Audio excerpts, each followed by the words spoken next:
Hello there, and welcome to another 4 Guys 1 Girl video. Now, I guess you're probably wondering why I'm talking in such an extremely high-pitched voice, as if I was a chipmunk or something like that.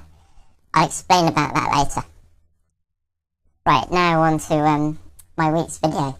I was talking to Greg the other day about how the series is going, and we think it's been going really well, and it's something different, something not that I normally do, make a video every week. So I thought this week's video should be a little bit different, something I don't normally do. So I was thinking, and I didn't have any ideas until last Sunday when I was recording my music AS level coursework, which, if you're very lucky, I might actually put onto YouTube for you to listen to. But that's another story.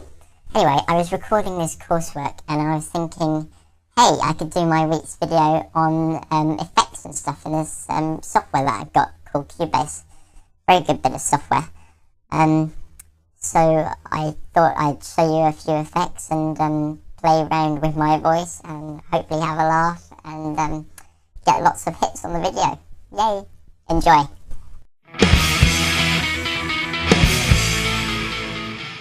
Right then, as you can now hear, my voice has reverb added to it, and here's the recording of my voice here, and here are the reverb effects. There's things like room size, reverb time, redelay and damp, and this is the control of the amount that goes into the final mix.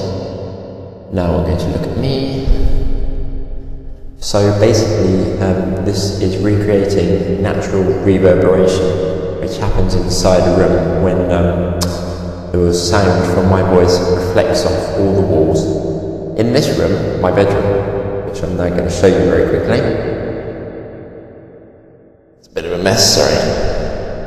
There's not a lot of reverberation because the room is very small, so the sound bounces off the walls really quickly because it doesn't have to go so far to get to the walls. But if you go to a cathedral or a church or somewhere like that, you hear the reverb a lot more because the church is bigger, so the sound has further to travel to get to the walls, and so it bounces off, comes back to your ears much later. So that's reverb. Right, okay. This is called delay, and it's really annoying. Sometimes, not all the time. Basically, what it's doing is playing back my voice several times. Yeah. Can be useful if you want to recreate certain environments and things like that where the sound comes back several times. But otherwise.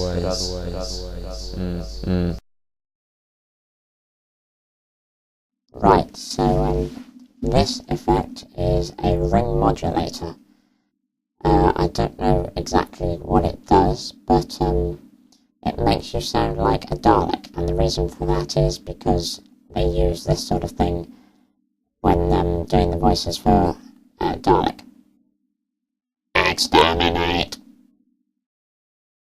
Right, okay, the effect I have on now isn't actually an effect. Basically, I played with the equalization, which means that I boosted certain frequencies and reduced others. The frequencies I've actually boosted are the high frequencies, so it sounds like you're listening to a radio, because it's quite tinny. And radios are quite tinny because they haven't got very big speakers in, so the bass frequencies can't be produced as well, so you can only hear the higher frequencies. Cool.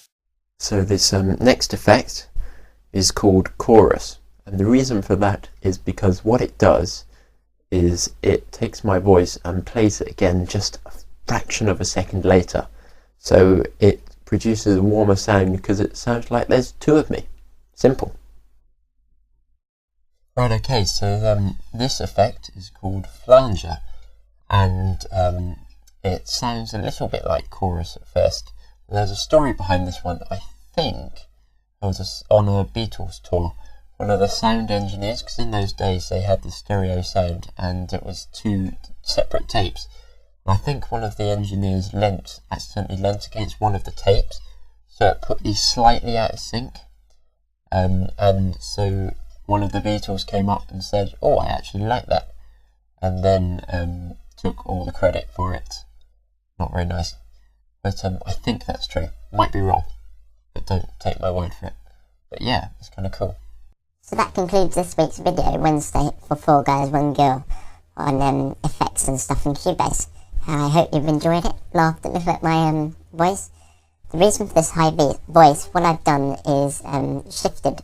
It's called pitch shifting, and it basically puts the high voice, puts the normal voice up by however much you want, and it's not very easy to do accurately, so it kind of sounds a bit weird. And so films, when they have chipmunks and things, like in Alvin and the Chipmunks, if you saw that film, what they did is they recorded it at usual level, and then they just put the voices for the chipmunks up by pitch shifting it up.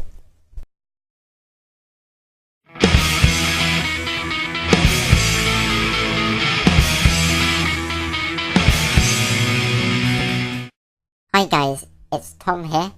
Before I go, I just wanted to set my task. For next week's video, I want all of you to do your best impression of a chipmunk. You don't have to get dressed up or anything, but you aren't allowed to use any software packages for processing the sounds like I have. It needs to be completely natural. Now I think we've had enough fun listening to my chipmunk voice this week, so I'm not actually going to do it. But I look forward to seeing all of your impressions. Enjoy!